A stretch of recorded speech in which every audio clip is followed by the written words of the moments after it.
সকলোৱে জানে মই ড্ৰাগছ মাফিয়া হয়। Hello' friends, welcome back to my YouTube channel. আজি এটা নতুন ভিডিঅ' লৈ আহিছোঁ। আজি ভ্লগ নহয়, এটা ভিডিঅ' হয়, সাক্ষাৎকাৰ ভিডিঅ'। আপোনালোকে একেলগে চাব ভিডিঅ'টো, কাৰণ আজি মই লৈ আহিছোঁ সদৌ অসম নমামী শিল্পী সমাজৰ এজন আধ্যাত্মিক যুৱক। তেওঁ সম্পাদক হয় ন, আপুনি সম্পাদক হয়, আৰু এওঁৰ নাম হৈছে ৰক্তিম বাইলুং, আৰু এওঁৰ ঘৰ জাজি হাঁহচৰাত। মই বিশেষ নকওঁ, তেওঁৰ মুখে আপোনালোকে জানি লওক তেওঁৰ পৰিচয়টো। নমস্কাৰ, মই ৰক্তিম বাইলুং। মই সদৌ অসম নমামী আধ্যাত্মিক শিল্পী সমাজৰ সাধাৰণ সম্পাদক।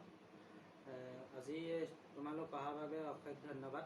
তোমালোক ধন্যবাদ থাকিলে আমাক ইমানকণ সময় দিয়াৰ বাবে। আৰু পোনপ্ৰথমে তোমাৰ পৰা জানিব বিচাৰিম, যিহেতু শেহতীয়াকৈ তুমি ইউটিউব বা ফেচবুকতে হওক, তোমাৰ যিবিলাক সংগীত হয়, সংগীতে মানে কিহত বহুত এটা আলোড়ন সৃষ্টি কৰিছে, আৰু ইয়াৰ মূলতে কিবা কাৰণ আছে নেকি, বা কোন জড়িত আছে ইয়াৰ মূলতে? তুমি যিহেতু মানে কি হয়, গাঁৱৰ কোনো আনুষ্ঠানিক শিক্ষা হয়তো লোৱা নাই মই জনাত, আৰু ইয়াৰ জৰিয়তে মানে তুমি বহুতো আগবাঢ়ি গৈছা নিজৰ বলত, মই ক'ব মানে মই জনাত। কিন্তু ইয়াৰ মূলতে আঁৰত কোন আছিলে মানে? আঁৰত ব্যক্তিক বুলি ক'বলৈ গ'লে প্ৰথমজন হৈছে নৱজ্যোতি গায়ন। তেওঁ মোক এটি গীত লিখি দিছিলে প্ৰথম অৱস্থাত। সেই গীতটি মই ৰেকৰ্ডিং কৰি পিনি ৰাইজৰ মাজলৈ এৰি দিছিলোঁ। গীতটি হৈছে ৰঘুপতি বুলি প্ৰথম মই এলবাম এটা কৰিছিলোঁ।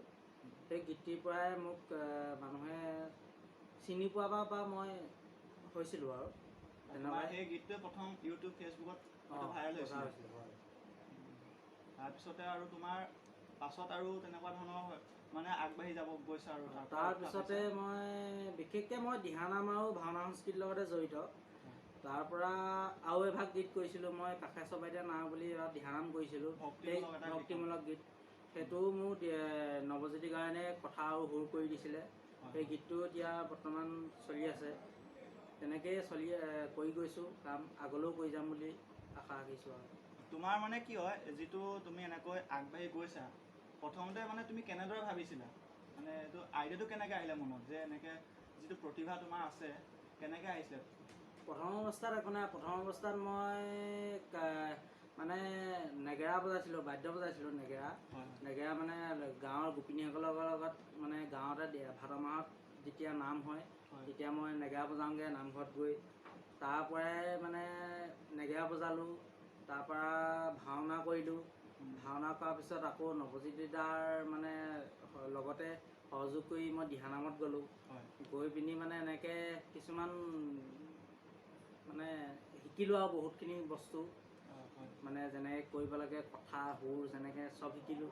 তাৰ পৰাই মানে চব শিকি পিনি সেই আকৌ গীত এভাগ কৰিবলৈ তেওঁক ক'লোঁ যে মোক এনেকৈ গীত এভাগ কৰোঁ। তাৰপৰা তেওঁ মোক ক'লে এইবিলাক হেৰি নয়নমণিদা ষ্টুডিঅ'ত, মানে তিয়কৰ যিটো নয়নমণিদা ষ্টুডিঅ'ত তুমি মানে এইটো ৰেকৰ্ডিং কৰিছিলোঁ। তাতে কৰি মেলি নৱজ্যোতিদাই সেইখিনি সহায় কৰি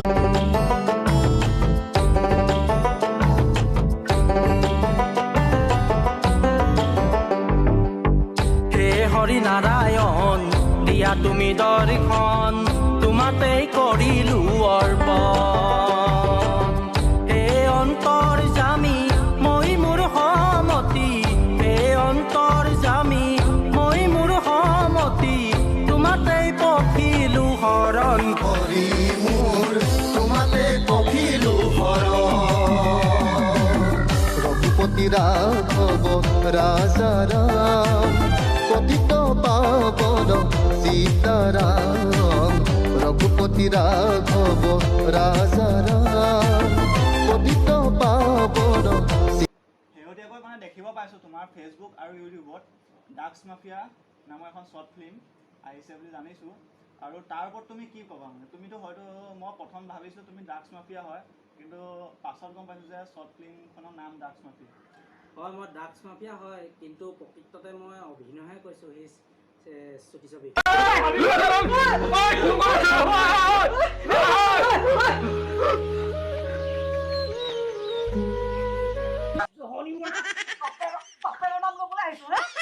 তুমি শ্বৰ্ট ফিল্মখনৰ বিষয়ে অলপ ক'বা নেকি, যে ব্যৱস্থাপনা, পৰিকল্পনা বা তাৰ ওপৰত কিবা ক'বা? হয়, মই সামগ্ৰিক পৰিকল্পনাৰে মই নিজেই কৰি আছোঁ, আৰু কনচেপ্টখিনি নৱজ্যোতিৰ কাৰণে বৰ সুন্দৰকৈ লিখি আছে।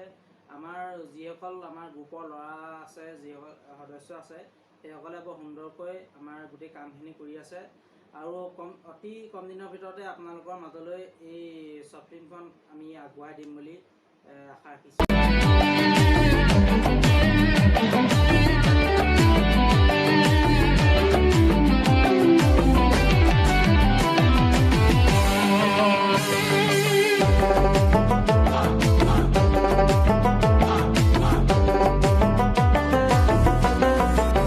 তোমালোকে যিখন ড্ৰাগছ মাফিয়া শ্বৰ্ট ফিল্মখন বনাইছা, এই আইডিয়াটো কেনেকৈ আহিলে? এই আইডিয়াটো মানে কি, এতিয়া নৱপ্ৰজন্মৰ মাজত যিখিনি এতিয়া নিচাযুক্ত বস্তু সেৱন হৈ আছে, সেইখিনি মানে কি আপোনাৰ মুক্ত হওক বুলি আমি এই প্ৰচেষ্টা আমি হাতত লৈছিলোঁ। সেই প্ৰচেষ্টা হাতত ল'বলৈ মানে আমাক আশীৰ্বাদ কৰিব সদায়, সেইটোৱে আমি। আৰু সাম্প্ৰতিক সময়ৰ লগত মানে পৰিস্থিতিৰ লগত খাপ খুৱাই তোমালোকে এই ড্ৰাগছ মাফিয়া শ্বৰ্ট ফিল্মখন মানে ৰাইজলৈ আগবঢ়াম বুলি ভাবিছা, আৰু হয়তো অতি সোনকালে আহিব এখন। আহিব। এই ভিডিঅ'টোৰ জৰিয়তে দুটা মেছেজ আমি আমাৰ অসমৰ জনসাধাৰণৰ মাজত দিব বিচাৰিছোঁ। প্ৰথম মেছেজটো মোৰ ফালৰ পৰা আছে, যিহেতু আমাৰ অসমত বহুতো প্ৰতিভা আছে, গাঁৱে ভূঞে বহুতো প্ৰতিভা আছে, এই প্ৰতিভাবিলাক বিকাশ হোৱা নাই, কাৰণ ইয়াৰ প্ৰচাৰৰ অভাৱ। আৰু এনেকৈ যদি আমি আমাৰ গাঁৱৰ ওচৰে পাঁজৰে যিবিলাক প্ৰতিভা আছে, প্ৰতিভাবিলাক যদি এনেকৈ আগবঢ়াই নিওঁ, হয়তো বহুত প্ৰতিভা বিকাশ হ'ব। আৰু আজি এটা সুন্দৰ নিদৰ্শন মোৰ সন্মুখতে আছে। তেওঁ ইমান ধুনীয়া প্ৰতিভা আছে, তেওঁ ইউটিউব আৰু ফেচবুকত তেনেকৈ বহুত মানে প্ৰতিভা বিকাশ পাইছে বুলি আমি জানো। তেওঁৰ যিবিলাক ভিডিঅ'বিলাকো ভাইৰেল হৈছে, যিহেতু তেওঁ হৰিনামৰ লগত জড়িত বা বহুতো মানে সাংস্কৃতিক ক্ষেত্ৰখনত তেওঁ জড়িত। আৰু জানিলোঁ যে এটা নতুন কথা গম পালোঁ যে তেওঁ শ্বৰ্ট ফিল্মৰ কামতো জড়িত হৈ আছে। তেওঁ কেইবাখন শ্বৰ্ট ফিল্ম বনাইছে আৰু কেইখনমান আহিও আছে হয়তো পাছত। তাৰপিছত আৰু মোৰ ফালৰ পৰা এইটোৱে আছিলে মেছেজ, আৰু তেওঁৰ ফালৰ পৰা এটা মেছেজ আছে। মেছেজটো হৈছে কি, যে আমাক এখন নিচা মুক্ত অসম লাগে। যিহেতু তুমি সংস্কৃতিৰ লগত ওতঃপ্ৰোতভাৱে জড়িত, আৰু তাৰ উপৰিও তুমি এনেকৈ ইউটিউব বা ছ'চিয়েল মিডিয়াৰ লগতো জড়িত হৈ আছা, আৰু সেইবিলাকতো আমি জানো সকলোৱে, কিন্তু তাৰ উপৰি তুমি কেনেধৰণৰ কাম কাজৰ লগত নিজকে ব্যস্ত কৰি ৰাখিছা? বৰ্তমান মই সৰুৰ পৰাই আমাৰ ঘৰখন ব্যৱসায় ক্ষেত্ৰতে জড়িত। মই সৰুৰ পৰাই ব্যৱসায় ক্ষেত্ৰতে মই মানে ডাঙৰ হোৱা। এতিয়া বৰ্তমান মোৰ নিজৰ এখন কম্পিউটাৰ দোকান আছে, আৰু এখন গেলামালৰ আছে, লগতে ক'পাৰটিভৰো এখন দোকান আছে, আৰু বেলেগ বেলেগ ব্যৱসায় কিছুমান কৰি আছোঁ। চব সেইখিনিকে কৰি আছোঁ। আৰু এই সংস্কৃতিৰ পৰা মানে যিখিনি সংস্কৃতিৰ যিখিনি কৰোঁ, তাৰ উপৰিঞ্চি এইবোৰ এনেকুৱা কাম কৰি আছোঁ। সেইখিনিয়ে মোৰ প্ৰফেশ্যনেল বুলি ক'লে মোৰ ব্যৱসায়খিনিয়ে প্ৰফেশ্যনেল। মানে সংস্কৃতিৰ লগতে তুমি নিজে এজন কৰ্মযোগী যুৱকো হয়। ভিডিঅ'টো বেছি দীঘল নকৰোঁ, যিহেতু ভিডিঅ'টো বহুত দীঘললৈ গৈ আছে, আৰু আমাক কথা পাতিও মানে কি হৈছে, শেষ নোহোৱা হৈছে ভিডিঅ'টোত। যিহেতু তেওঁ মানে যিবিলাক প্ৰতিভা হয় বা তেওঁ যিবিলাক কাম কাজ কৰি ভাল পায়, সেইসমূহৰ বিষয়ে আলোচনা কৰিবলৈ গ'লে বহুত দীঘল হৈ যাব ভিডিঅ'টো, আৰু আপোনালোকে হয়তো বৰিং পাব। গতিকে ভিডিঅ'টো বেছি দীঘল নকৰোঁ, আজি এই ভিডিঅ'টো ইমানতে শেষ কৰিম। মথুৰালৈ যায় ৰাধা, মথুৰালৈ যায়, যমুনাৰ ঘাটতে ৰাধাই কলিয়াকে পায়।